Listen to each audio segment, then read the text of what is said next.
The views, information, and opinions expressed during the following program are solely those of the individuals involved and do not necessarily represent the views of Access Communications, its representatives, or its employees.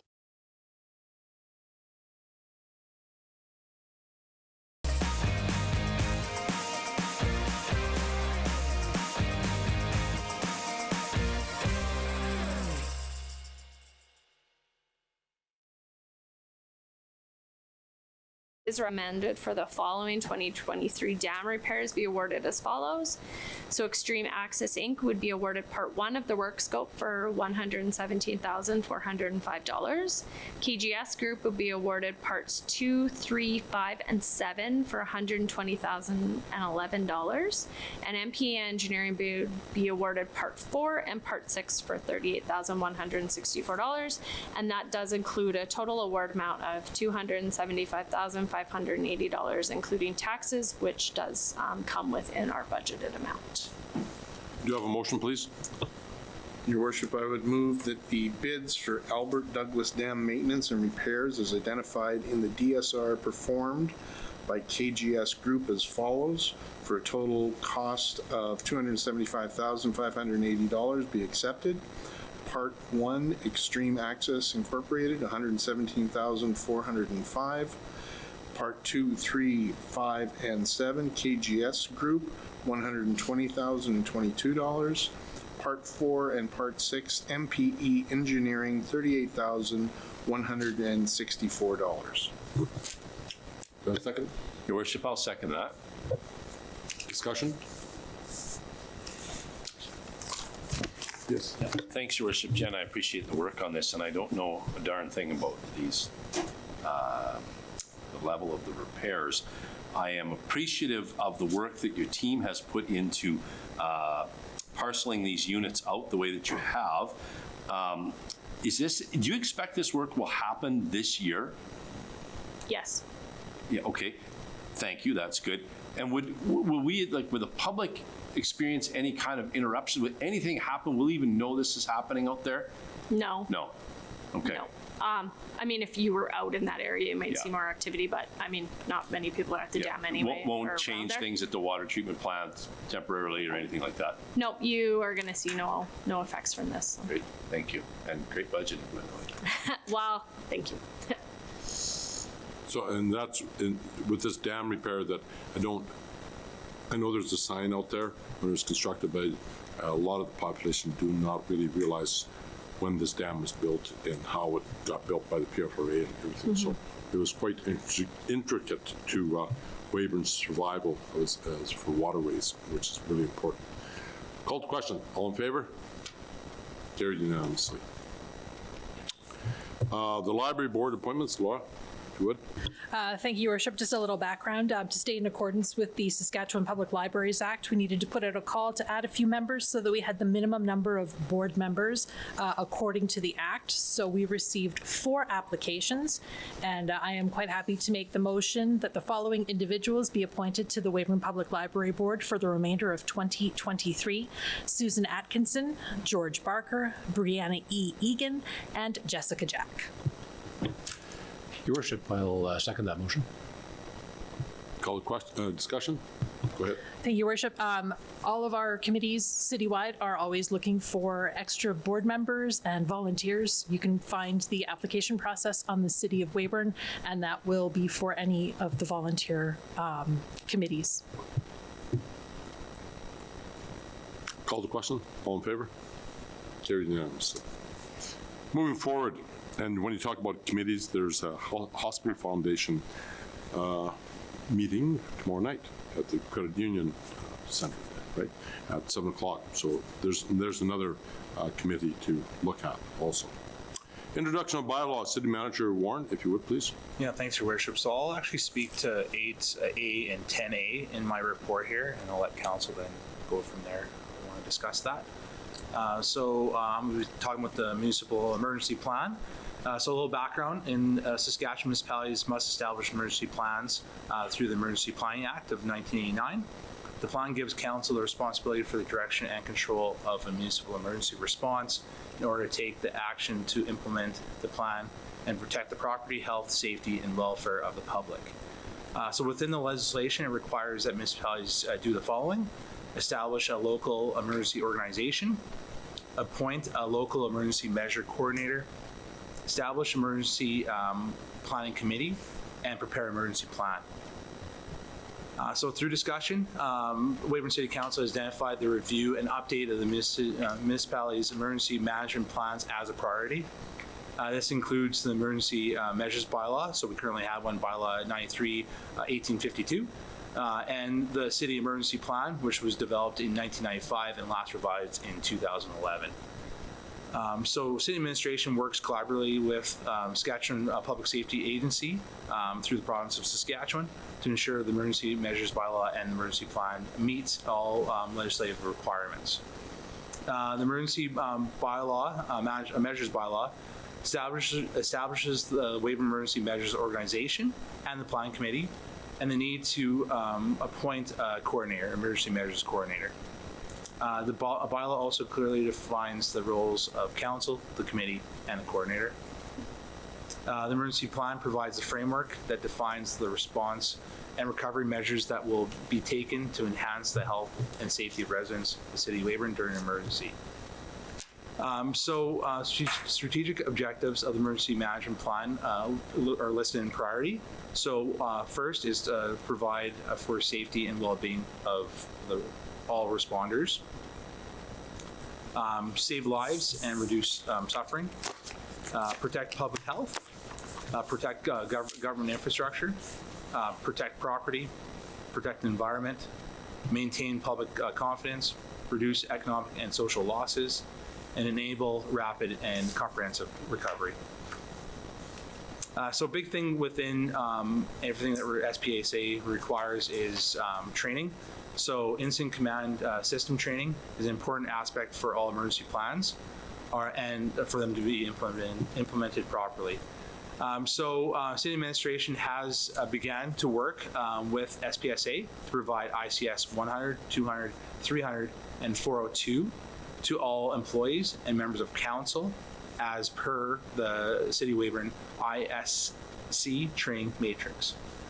The City Emergency Measures Organization and Planning Committee will begin to exercise the plan annually, starting with tabletop exercises. So that's something we currently don't do as a City of Weyburn right now.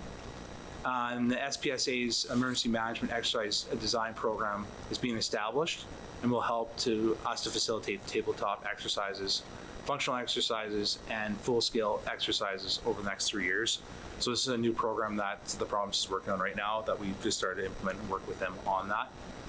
So before I provide the recommendation, a big thank you to all of the staff who has worked on the plan and all the agencies we've worked with as well. Big thank you to Abby Craville. She has spent countless hours going through this plan, making sure it meets all the requirements we require from the province and meets all the requirements we need as a city to move forward. So recommendation for us is I recommend that the Weyburn City Council repeal bylaw 93, 1852 and approve the following. Bylaw 2023, 3460, which is the emergency measures bylaw.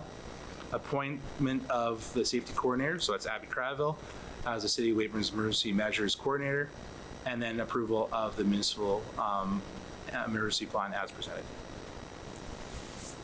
Do you have a motion, please? Your Worship, did we want to go ahead and go with the bylaw first? Yes, please. Opportunity. Pass the motion. I just have a question. So,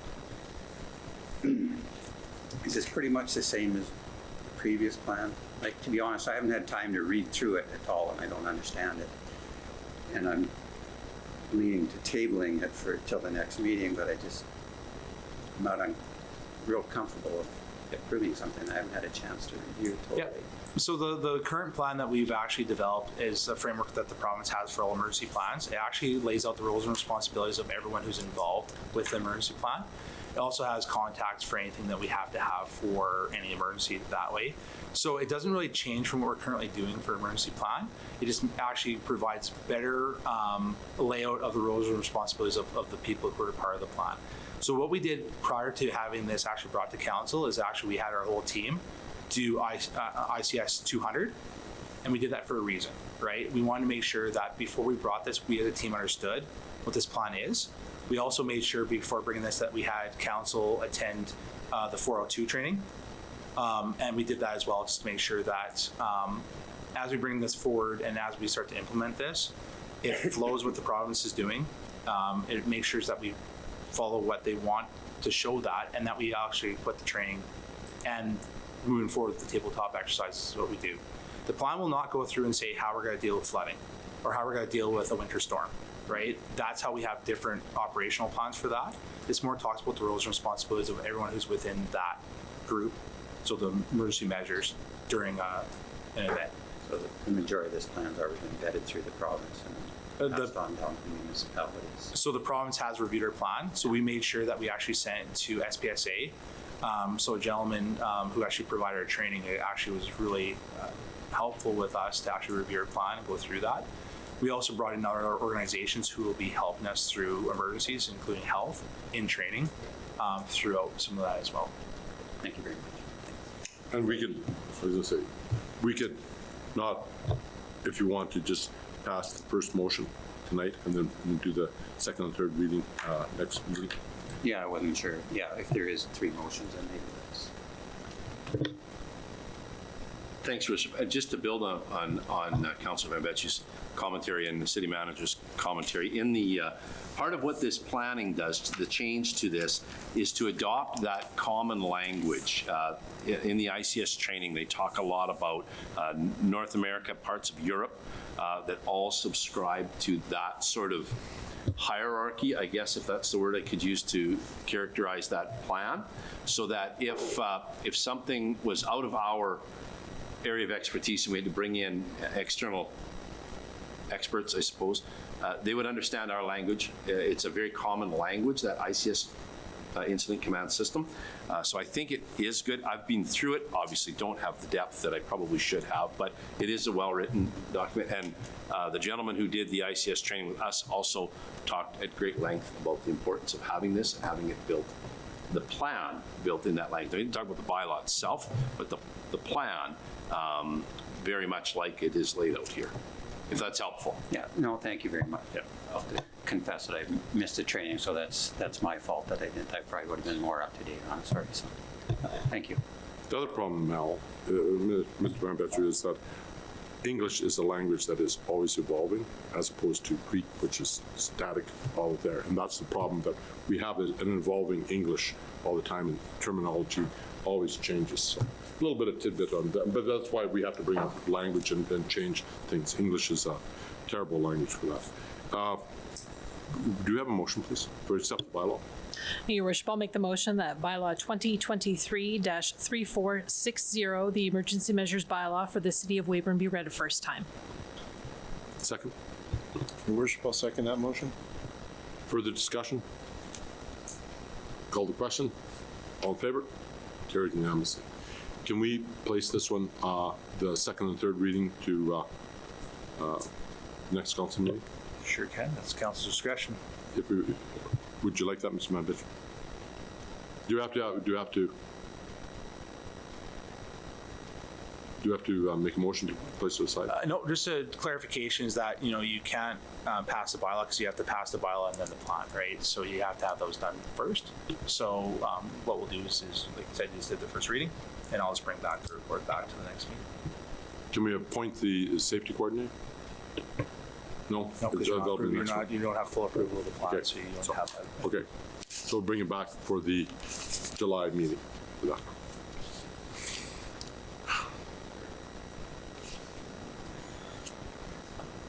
Councillor Van Betchu, I'll send you all of my notes from that afternoon. There is no unfinished business. New business, municipal emergency plan. Skip that, okay. Going on.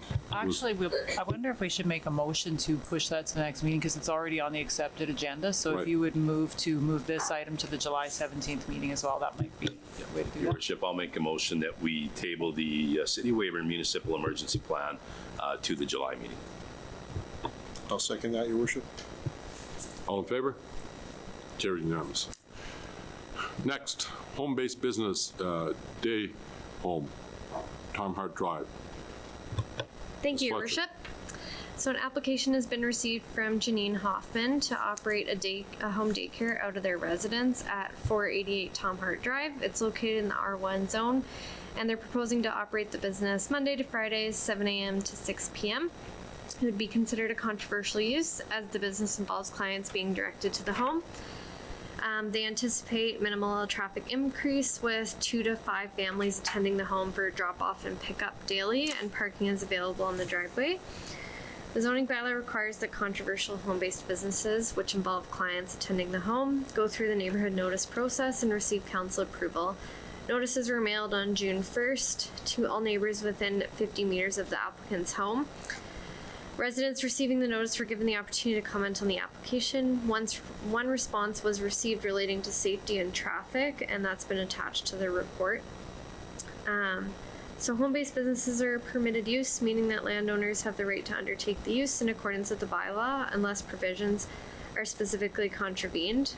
They must generally meet the following requirements: be incidental to the use of the premise as a residence, be compatible with residential uses, be limited in extent in terms of volume of materials sold and number of clients, not substantially increase the volume of traffic, and not detract from the residential character of the zone. So there's a couple options tonight. Option number 1 would be that council approves the home-based business permit 2023-011 at 488 Tom Hart Drive, subject to the following conditions. No person other than a resident of the dwelling shall be engaged in the home-based business as an employee or volunteer. No advertisement carrying the address of the dwelling in which the home-based business occurs may be placed in any media. Shall not occupy more than 25% of the gross floor area of the dwelling unit. A sign on site must not exceed 0.092 square meters and must be placed within the inside half of the front yard setback.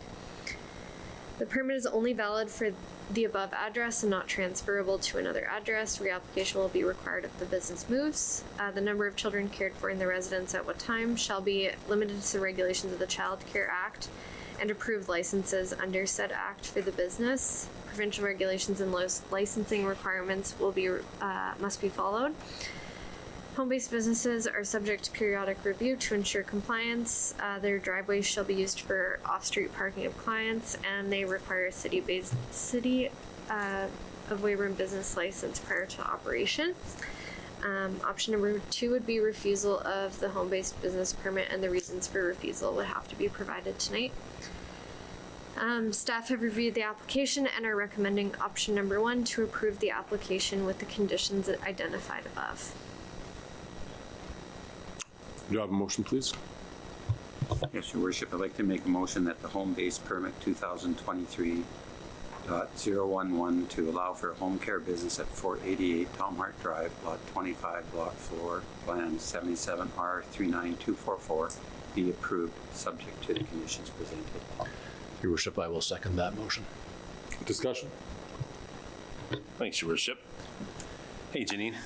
Just a few. I just want to emphasize some pieces of the conditions that you've laid out here, because there was some neighborhood concern about the volume of traffic. So, and I don't pretend to understand the regulations of the Child Care Act, but it says that no person other than the resident of the dwelling. So that means there only would be a certain number of children allowed at the daycare at a time, correct?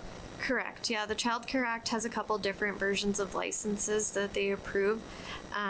Generally, it's 6 children. We have seen one recently that they were approved up to 12 because that was a special license, but generally it's 6, so that's why they said 2 to 5 families. Yeah. If I may, just one other question is how do we, the city, enforce all of these? So one of them is no person other than the resident of the dwelling. that, to a second from the bottom, the driveway shall be used for off-street parking of clients. Obviously, it's hard to enforce those things, but if a neighbor was seeing something that they thought maybe was a little bit more than they expected, what would be the avenue they would take? Generally, if someone comes to us and they have a complaint about a home-based business or the number of cars parking in vicinity to it, we'll send a letter at first to them to advise that that was a condition of their permit, and then if they are found to be in violation of that, then further enforcement action may be taken, which may involve revoking their license. Very good. Thank you. Further questions? Seeing none, call the question. All in favor? Carried unanimously. Home-based business, pet grooming, 10th Avenue Southeast. Thank you, Your Worship.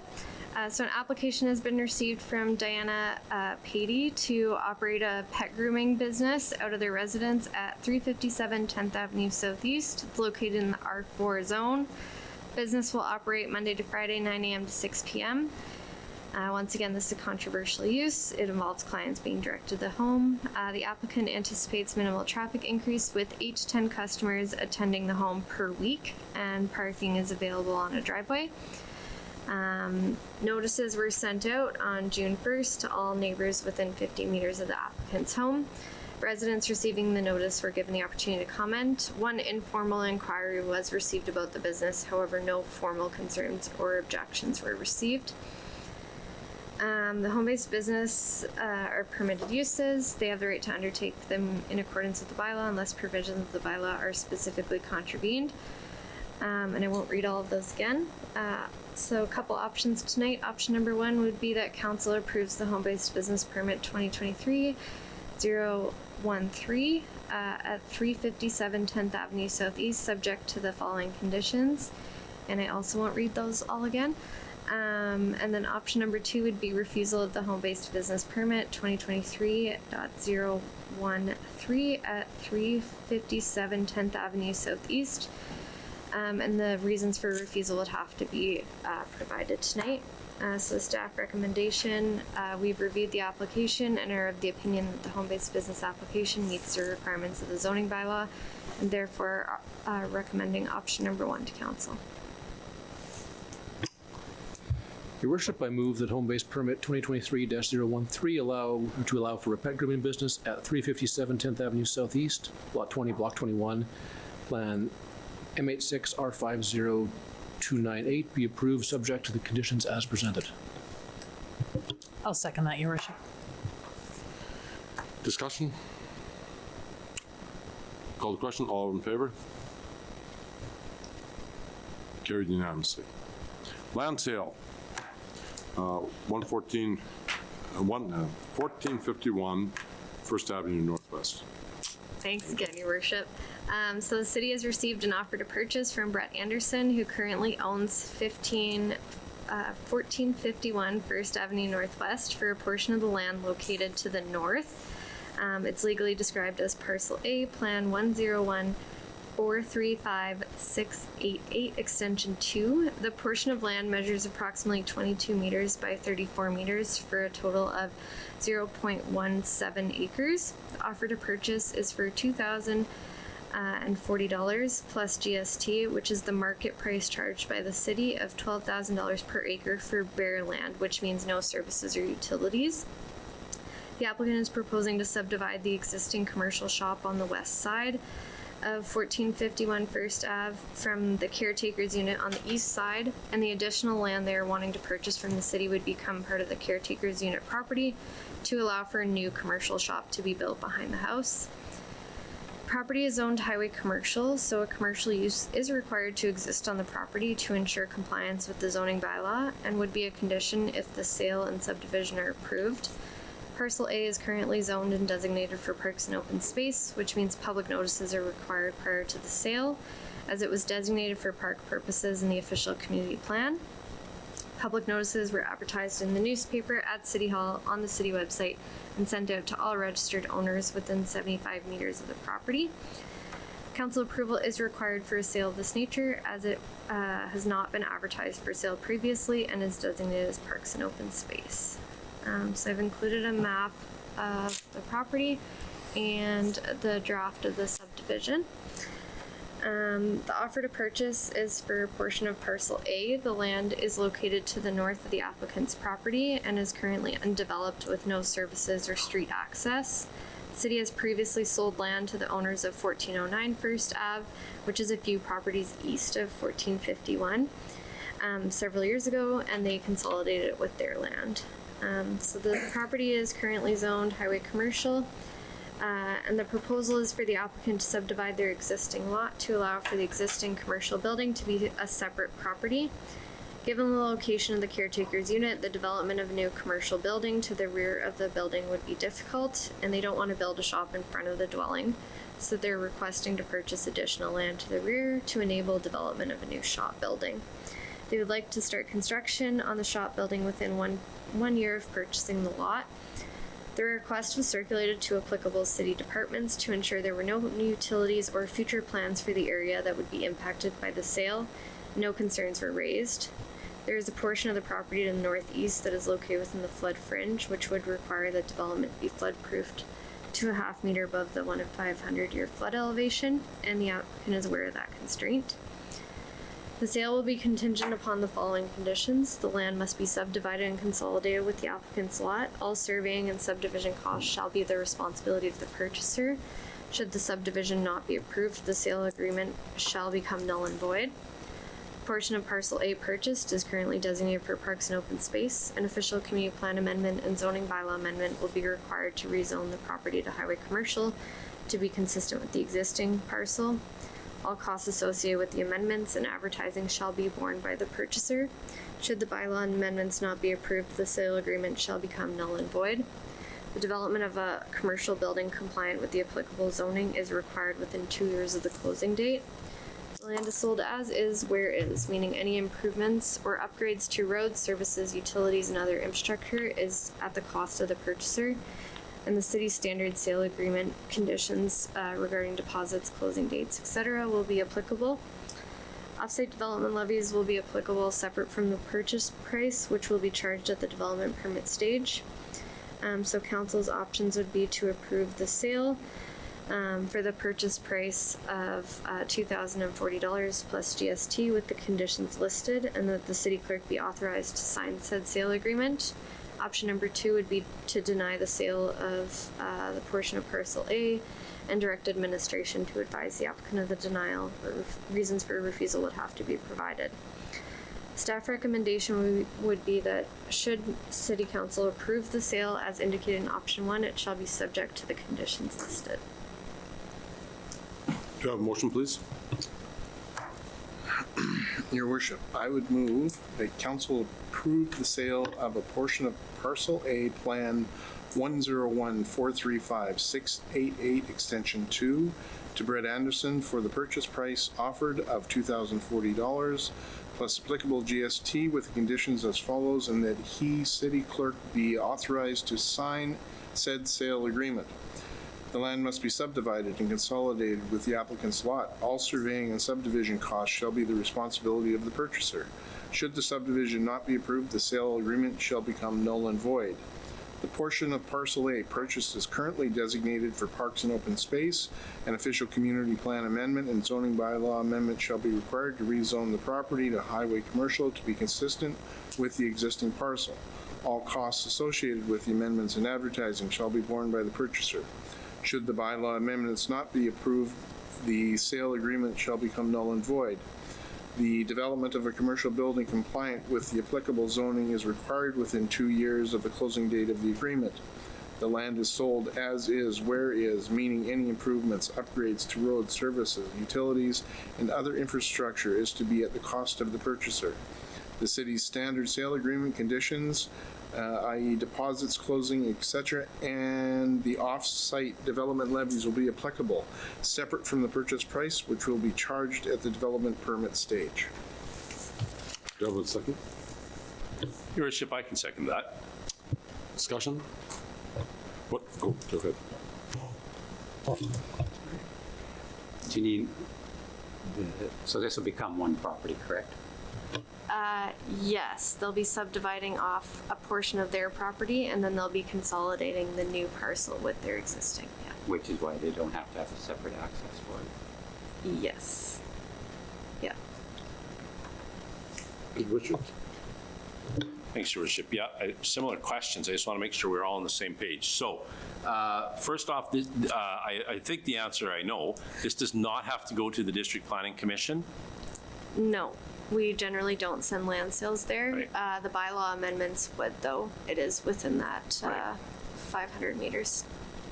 Thank you. Second question then is the subdivision approval, just for clarity. That is done by community planning, a branch of the government of Saskatchewan. Who approves the subdivision? The city does. We're an approving authority. Okay. So do you foresee anything that would get in the way of this subdivision approval? No, we've worked through a few issues through just some pre-consultation stuff we did prior to bringing this to council. So I don't foresee any major issues. Okay. Good, thanks. Any further? I guess the one point I wish to point out to Mr. Anderson, who's going to be the purchaser of this, because we've had issues in the past since I came to council, this land is purchased as is where it is. This is the way it is. And not to expect the city is going to, after the purchase of the land, now all of a sudden the city is going to do all these improvements and everything. The price is what it is. It's as is where it is. Okay. So long as that's been recorded, then we know on that. And it's good clarification. Okay. Call the question. All in favor? Carried unanimously. Next is a land sale, 1870 and 1880 First Avenue Northeast. Go ahead. Okay, I think this is my last one for the night, guys. So, thanks, Your Worship. The city has received an offer to purchase from Color My World Childcare Inc. They're currently located at 1860 First Avenue Northeast for the two city-owned lots to the east of their business, which are the lots located at 1870 First Avenue and 1880 First Avenue Northeast. Both lots have been listed for sale on the city website with listed prices of $200,820 and $176,890 for a total of $381,710 plus GST. The offer to purchase is for $70,000 plus GST for each lot for a total of $140,000 plus GST, less than the advertised price for the lots and therefore require council approval. The applicants have also requested that taxes be waived on the lots for 3 years or until they're finished construction, and there's further clarity provided in an email that's an addendum to this. The proposal is for an expansion of the existing licensed child care center to provide more child care spots available to the community. The lots are approximately 0.4 and 0.36 acres respectively, and the lots are serviced to the property line, although there is an existing connection for their existing building which they could tie into for the addition. So there's a map of where the existing building is and the two lots that they are looking at purchasing. The offer to purchase includes 1870 and 1880 First Ave, and the proposal is for Color My World to expand their current facility with an addition of approximately 8,000 square feet. They currently have capacity for 50 children and are looking to add an additional 90 childcare spaces with the addition. Offsite development levies will be applicable separate from the purchase price at a rate of $4.51 per square foot. And the levy would be charged at the development permit stage. The applicants have advised they are aware of the levy and are willing to pay it if their offer is accepted as submitted. The lots that Color My World has submitted offers on have been listed on the city website under the commercial lot inventory for many years, and in recent years there's been minimal interest on the properties with no serious offers or inquiries. The lots are listed for $204,820 and $176,890. for a total of $381,710 for both lots. Color My World has submitted substantial supporting documentation with their request, including financial statements, business plan, as well as signatures and letters of support from various community members. They are currently on the wait list for provincial grant funding to assist them with funding the construction of the addition. The current Color My World property was purchased from the city in 2009 for the purpose of developing a daycare building. The offer also includes the request for council to provide a tax concession for the first 3 years or until they're finished construction. The city's commercial incentive program for 3 to 5 year tax abatements based on construction value for new buildings on vacant lots would not be applicable to the proposal because it is an addition onto the existing building. It's not a new standalone building on the vacant lots. Color My World is looking for a tax abatement similar to those provided through the commercial incentive program, with an estimated construction value of $1.25 million to $2 million. That would fall into the 3 or 4 year tax abatement of the vacant building category. The sale would be contingent upon the following conditions if council chooses to sell. The consolidation of the lots with their existing lot through a plan of subdivision ISC process, all costs to be borne by the purchaser. The development of the land is generally consistent with the development proposal within 2 years of the closing date of the agreement. The land is sold as is, where is, meaning any improvements, upgrades to roads, services, utilities, and other infrastructure is to be at the cost of the purchaser. City's standard sale agreements, conditions for deposits and closing would be applicable. The properties are both zoned highway commercial, as is their existing property. A daycare center is a discretionary use in that zone, so the discretionary use process would have to be followed, and council approval will be required prior to the development of the addition to the daycare center. Option number one would be that council accept the offer of the applicant, including the $140,000 plus GST for both Block D and E, and waive the property taxes for 3 years or until construction completion. The sale would be subject to the conditions listed, and the city clerk should be authorized to sign said sale agreement. Option number two would be that council provide a counter offer to the applicant of something other than the original offer, and council would have to determine what that is, and my recommendation would be that we would have to go in camera to discuss that before providing it. And option number three would be deny the sale of Block D and E based on the fact that the offer is below market value or other reasons indicated by council. The staff recommendation, so that should city council accept the offer as presented, the sale shall be subject to the conditions listed, and a tax concession be provided for the requested 3 years or until construction completion. And they would like to start it when they purchase it. They've updated that since I wrote my report. So they would want it starting when they take over those lots until they finish construction. Do I have a motion, please?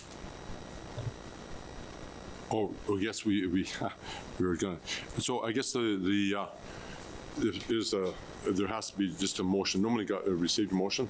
So if someone wishes to make a motion to say that we accept it as conditions, then There's no required motion. If council just has questions or discussion prior to making a motion, that's acceptable. They don't have to have a receiving motion. they don't have to have. Council requires clarification. They're more than welcome to ask. But clarification. But I thought all recorded discussions had to have a motion before. They're just wanting if they're asking for clarification, doesn't need to be a motion. Great. And if you want to make a counter offer, I would suggest, like the development officer said, to go into a closed session if you want to make a counter offer or discuss a counter offer.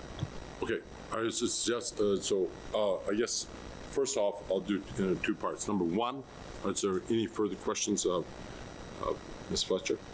Go ahead. Thanks, Your Worship. Good work on this, Janine. And I am glad to see this happening. I think it's important for the community, but I do have some questions that I'm not sure that are easy. First off, in your report, you said that this facility would not qualify for the commercial incentive program because it is an addition. It's one contiguous building, I guess, is the right way to say that. Do I read that correctly? That's correct. It wouldn't be a new standalone building. An addition wouldn't be classified as a new building, so. So there would be no parts of that commercial incentive program that would qualify this project? They would just classify or qualify for the facade and site improvements, and the maximum rebate we can provide through that is $5,000. Okay.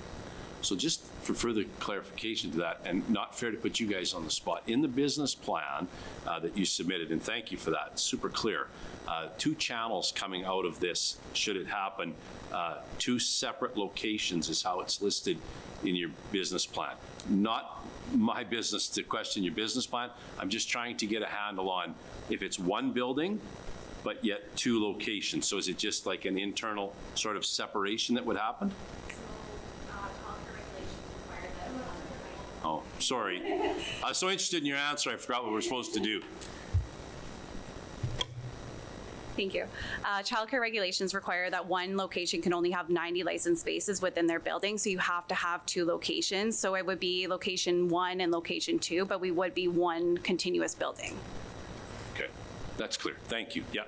One other question before you leave, but a lot of this expansion is going to be for more of not the infants so much as after school, which we kind of block here right now. So the one that we would be building, we would target 6 months to 6 years. And then the second location that we currently have, we would readjust our licensing so that it's kind of our preschoolers and our school agers.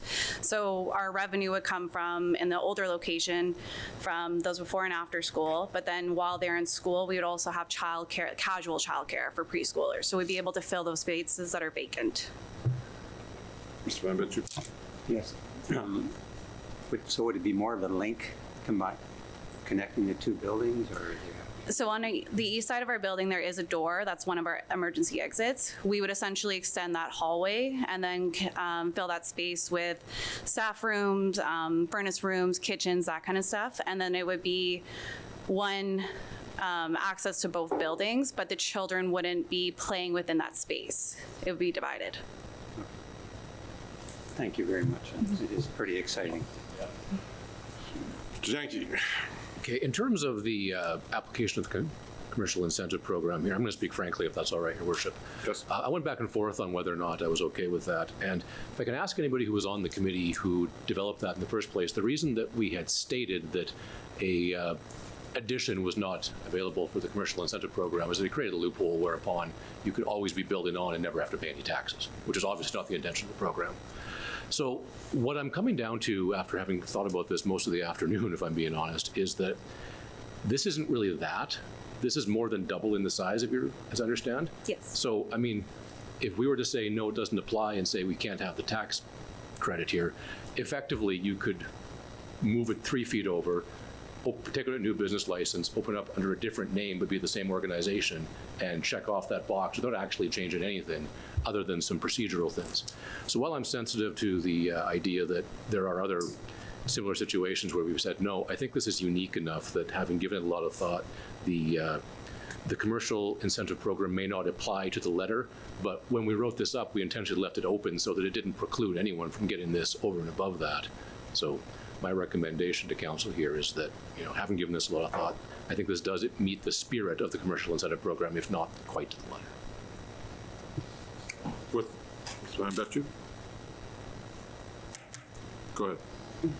Yeah, I was going to mention that if you, with that, are you ready to make a motion also for the purchase price?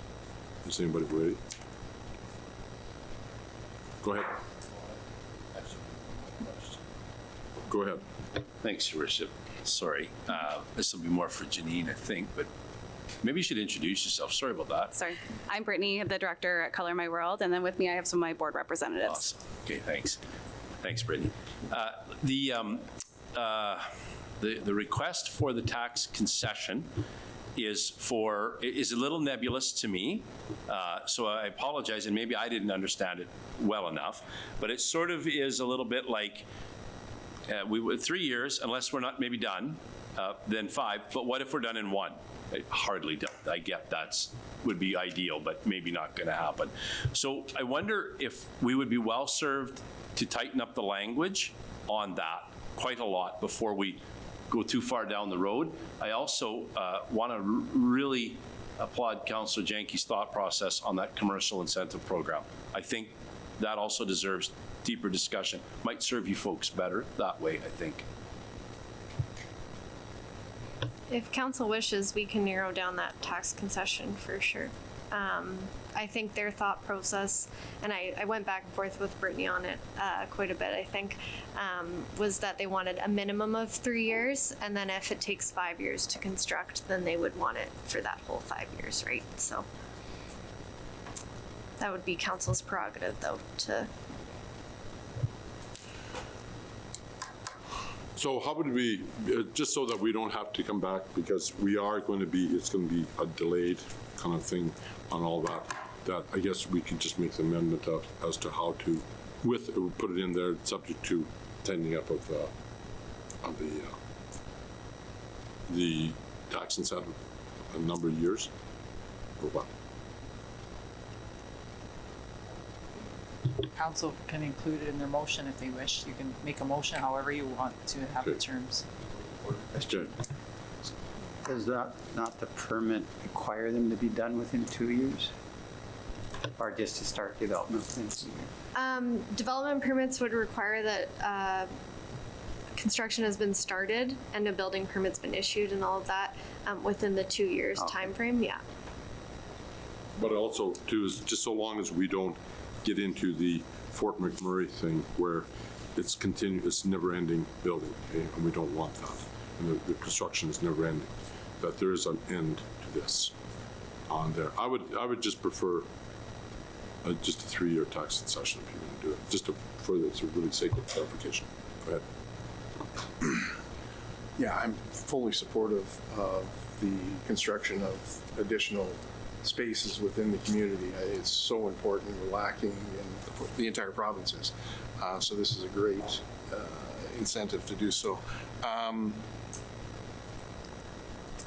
I'm more inclined, because of the sale price and the concession there, to limit the tax concession aspect of this. I'm fully in favor of the sale price, but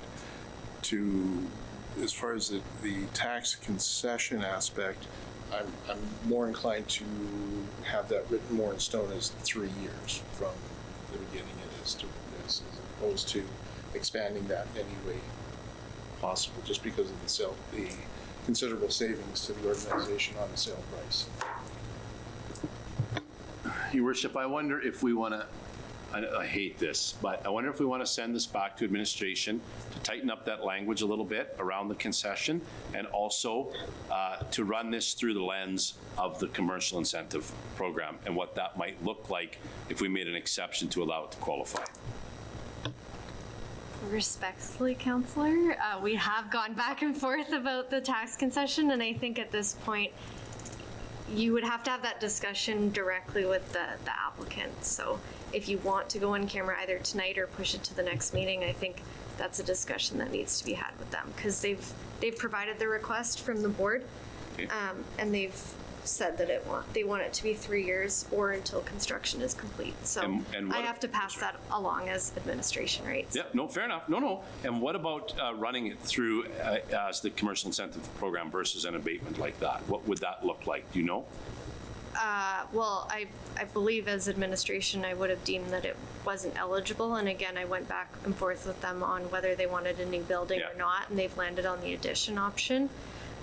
Which we've previously denied ones that were in addition to an existing building. So I think council has the ability to approve it outside of that. I just can't approve it as staff within the scope of that policy right now. Jank. Your Worship, Councillor Richards, I think we have everything we need to deal with this right now, frankly. I think we can take the idea behind the commercial incentive program and apply it here. I don't think we should try and shove this through because it wasn't really meant that way. So much so that, with your permission, Your Worship, I'd be prepared to make motion that City Council accept the offer as presented. The sale be subject to the conditions listed and a tax concession be provided for 3 years. Second? I would second that motion, Your Worship. So that was what we as council would approve, just so you know that. It's not until completion, but you have 3-year tax concession only. If that's understood? From the day of purchase. Yeah. The day of permit. Day of permit. Permit, as I understand. Further questions? Did you need a seconder for that, Your No, Worship? we've got it. Okay, perfect. I just wanted to weigh in because I'm the only councillor that hasn't spoken yet. I weighed back and forth just because we have seen something similar to this come to council before, and I just wanted to make sure that it was a fair playing ground. I totally understand the need for childcare spaces. I have 2 kids of my own. I very much struggled to find daycare, so I wish you guys all the luck, and thank you so much for putting more childcare spaces in Weyburn. Yeah, I just want to congratulate you also and commend you all for the effort you're putting into this. I thought about it today, and I've had a few people from my family and other people say one of the biggest obstacles to coming to a community is finding daycare spots. And that's one of the first, even before you look for a job, you have to find daycare spots before you can accept a job. So this might open that window a little bit more, so it's a great addition to the community. Not without we're beating this to death. But is this your daycare then subject to these new regulations that are coming in for lower price daycare? You know, the government funded daycare, so that the prices are where Quebec gets their $10 a day. We're not going to get that up here because we're not Quebec. But anyway, but the other ones are just a little shot there. But anyway, but we are still going to be government funded. Eh? Yes, and that's part of the biggest part of our funding and why we are kind of at a standstill right now is that we need the $900,000 grant from the government in order to start the build. Right. Okay. Going forward. Any further questions? And it is for a 3-year tax concession from the date of permit. Correct? I believe they requested from when they purchased the properties. Oh, from when they purchased, okay. From the purchase of the property. Okay. 3-year tax concession from when they purchased. Correct? That's, I'm looking at you, Mr. Jenke. You made the motion. I'm fine with that. If that's what you want, that's what we can do. Okay. Call the question. All in favor? Carried unanimously. Thank you for attending, ladies. Inquiries and announcements. The summer meeting schedule is July 17th is the next, our next meeting at council. August 14th is our, is also the August meeting. We have the summer fair coming. Yes, thank you, Worship.